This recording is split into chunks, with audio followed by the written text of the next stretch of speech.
विनम्र निवेदन है माननीय भूपेंद्र जी से कि आपको संबोधित करें।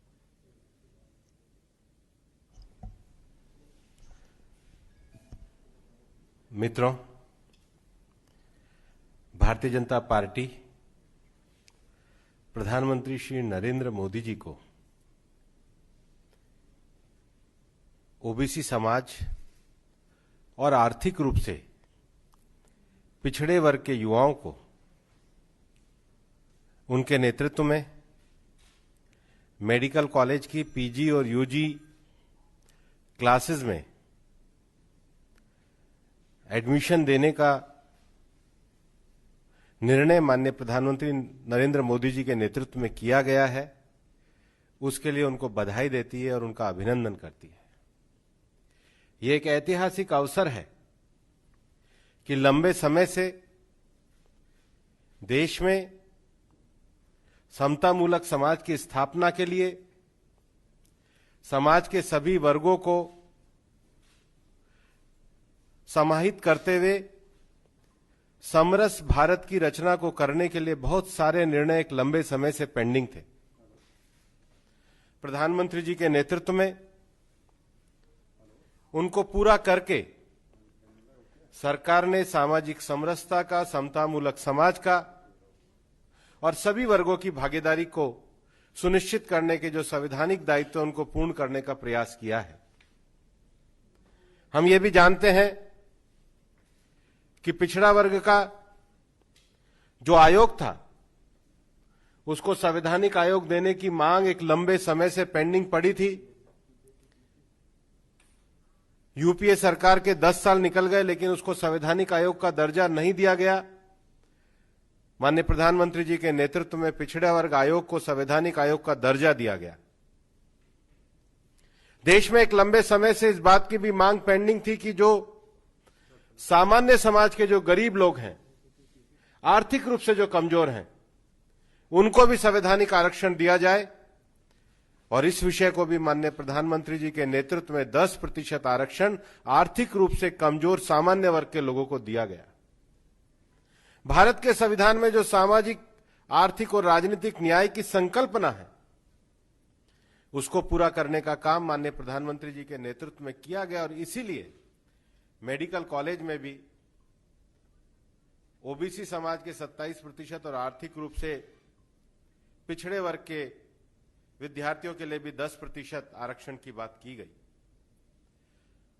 और इस बात को कहते हुए भी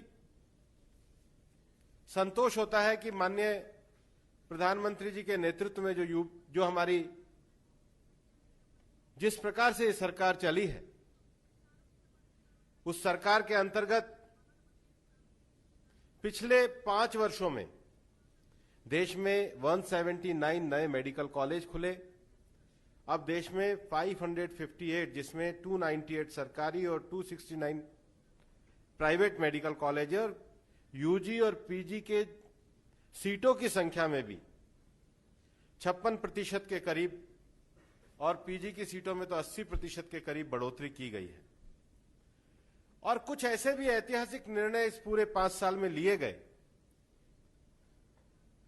जो पिछड़ा आयोग और आर्थिक रूप से पिछड़े लोगों को जिस प्रकार से 10% मेडिकल में आरक्षण दिया गया, पिछड़े वर्ग के संवैधानिक आयोग की रचना की गई, पीएसयू, सार्वजनिक बैंकों और वित्तीय संस्थानों में क्रीमी लेयर की आय सीमा तय की गई, घुमंतु और अर्ध घुमंतु जातियों के लिए जनवरी 2015 में एक राष्ट्रीय आयोग का गठन किया गया।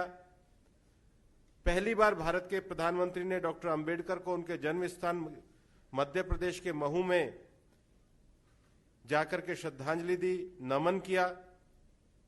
दलित युवाओं के लिए इस सरकार के द्वारा वेंचर कैपिटल फंड की शुरुआत की गई।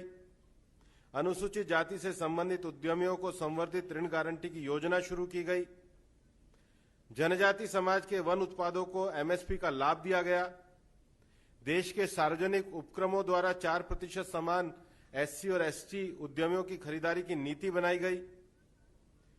और सबसे बड़ी बात है, कल 2 वर्ष पूरे होने वाले भी हैं, मुस्लिम महिलाओं को भी ट्रिपल तलाक का अधिकार दिया गया। ये सब विषय भारत में एक लंबे समय से सामाजिक दृष्टि से, आर्थिक दृष्टि से कमजोर वर्ग के लोग जिस प्रकार से शासन में भागीदारी के साथ साथ विकास के मार्ग पर बढ़ना चाहते थे, सबका साथ, सबका विकास और सबका विश्वास की नीति को लेते हुए सरकार ने दृढ़ता के साथ उस पर कदम उठाए हैं। आज भले ही कांग्रेस कुछ भी कहे, लेकिन कांग्रेस का इतिहास इस बात को दर्शाता है कि कांग्रेस ने 1950 से लेकर 1977 तक, जब वो 74 तक वो पूरे देश के शासन में रहे, और उसके बाद भी पिछड़ा वर्ग आयोग को, चाहे काका कालेलकर की रिपोर्ट हो, चाहे मंडल आयोग की रिपोर्ट हो, उसको लागू नहीं किया। कांग्रेस ने कभी भी आर्थिक रूप से सामान्य समाज वर्ग के जो लोग हैं उनको समाज की मुख्यधारा में आगे बढ़ाने के लिए, उनके लिए भी किसी प्रकार की नीति को लागू नहीं किया गया। और इतना ही नहीं, मैं तो ये कहना चाहूंगा कि ये कांग्रेस के संसदीय परंपरा के आचरण पर एक धब्बा लगाने जैसा प्रश्न चिन्ह है कि जब पहली बार देश के मंत्रिमंडल में माननीय प्रधानमंत्री जी के नेतृत्व में एक बड़ी संख्या में ओबीसी समाज के लोग, दलित समाज के लोग, ट्राइबल समाज के लोग, सामान्य समाज के लोग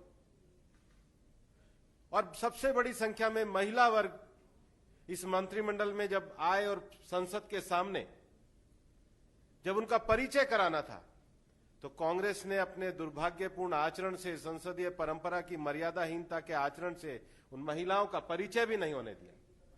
ये संसदीय परंपरा और मर्यादा को तोड़ने का काम कांग्रेस के द्वारा लगातार किया जाता रहा है।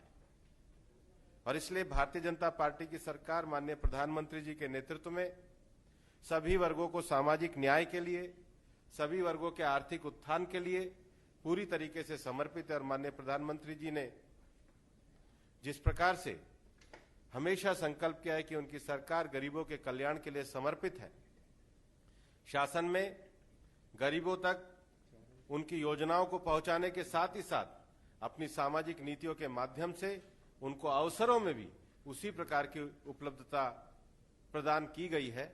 और इसके लिए हम सब माननीय प्रधानमंत्री जी का अभिनंदन करते हैं।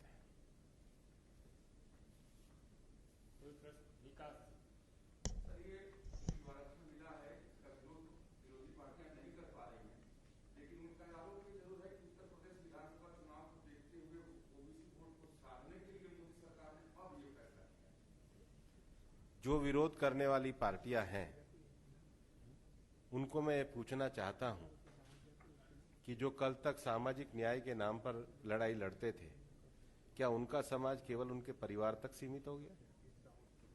क्या उनकी राजनीति उनके परिवार तक सीमित हो गई है? और मैं तो इनको ये कहना भी चाहता हूं, मैं तो उस संसदीय समिति का अध्यक्ष भी रहा हूं जिसमें ओबीसी वर्ग को संवैधानिक आयोग देने की बात की गई थी। उनकी क्या भूमिका है? और मैं कांग्रेस से भी पूछना चाहता हूं कि कांग्रेस बताए तो सही, उनकी भूमिका क्या रही है? उनके शासनकाल में कहां वो रह रहे थे जब दो ओबीसी कमीशन की रिपोर्ट आई और उन्होंने लागू नहीं की? उनके सारे विषय राजनीतिक हैं और उनके जो विषय हैं ये उनके व्यवहार और विचार और उनके विरोधाभास को भी दर्शाता है। और कोई प्रश्न? विषय इस विषय पर कोई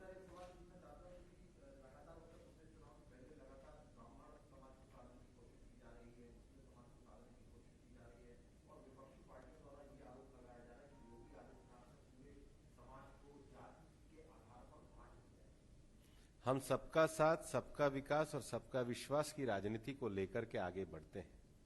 हमारी सरकार के द्वारा गरीब कल्याण के लिए चलाई गई नीति, हमारी सरकार के द्वारा विभिन्न प्रकार के नीतिगत लिए गए निर्णय इस बात को दर्शाते हैं कि सरकार पूरी तरीके से समाज में सबका साथ, सबका विकास और सबका विश्वास के लिए समर्पित सरकार है।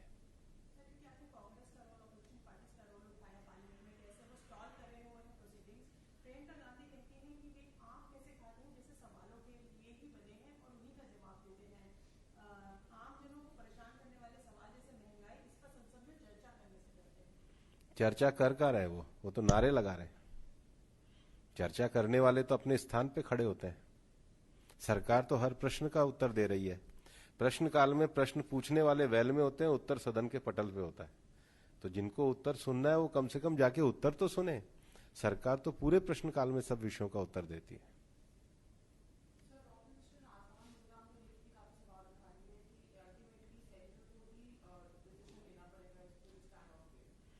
सरकार पूरी तरीके से सभी विषयों के लिए संवेदनशील है। और कोई प्रश्न? बहुत बहुत धन्यवाद। बहुत बहुत धन्यवाद।